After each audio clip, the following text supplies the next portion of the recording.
Injustice cachée, camouflée et sévérité. Vergne évoque la méthode Helmut Marko.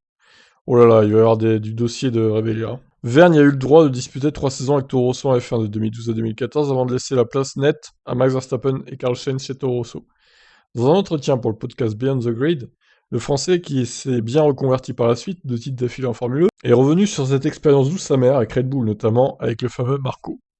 Membre de la filière Red Bull, le Jev était soumis aux dures exigences du docteur dès la Formule Renault 3.5 en 2011.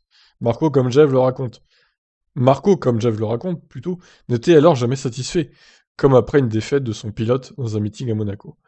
La course suivante, il m'a dit: Tu as intérêt à gagner, hein. J'ai gagné la course après celle-là, 2 courses après Monaco en réalité.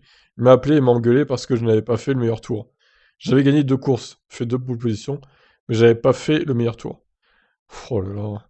Maintenant, je peux voir son humour, mais quand vous êtes jeune, c'est assez dur. Et quand le docteur reproche à Jeff d'être plus lent en qualif, Vergne devait aussi, comme il le dévoile par la suite, supporter une injustice d'autant plus frustrante qu'il ne pouvait la dévoiler à la presse.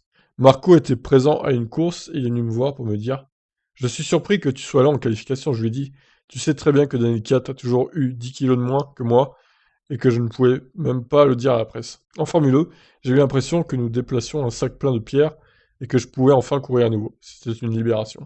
Jev dut subir un camouflet, un de plus, un de trop. À la fin de l'année 2014, alors qu'il savait que Verstappen et Carlos Sainz arrivaient chez Toro Rosso, le docteur Marco préféra, pour remplacer Vettel en partant chez Ferrari, miser sur Kiat, pourtant moins expérimenté que Vergne. Cet été-là, on m'a appelé pour me dire que je serais remplacé par un pilote plus jeune.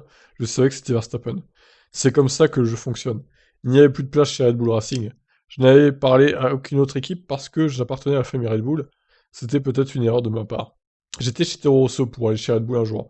Après 3 ans, il n'y avait pas de place dispo et Marco m'a dit que c'était fini à la fin de l'année. J'étais heureux qu'il me l'ait dit si tôt dans la saison, mais en même temps, c'était aussi mon plus gros problème, que cela ait été annoncé si tôt. Après tout, Vettel a décidé d'aller chez Ferrari. Il aurait été malvenu de me faire venir chez Red Bull. Juste après, ils ont annoncé Kiat chez Red Bull, sans m'en avoir dit un mot auparavant. Et alors que Franz Tost voulait garder Jev au sein de Toro Rosso pour faire grandir Max Verstappen, ce serait Marco qui aurait mis un veto vers la prolongation du français. Il y avait un autre jeune talent prometteur à la personne de Sainz, qu'ils ont mis à la place de Kiat quand il était allé chez Red Bull. C'était un peu compliqué pour moi. J'aurais aimé qu'Helmut Marko s'en occupe, comme il le fait habituellement, et qu'il attende la dernière course de la saison. Parce qu'à ce moment-là, j'étais en meilleure position que Kiat.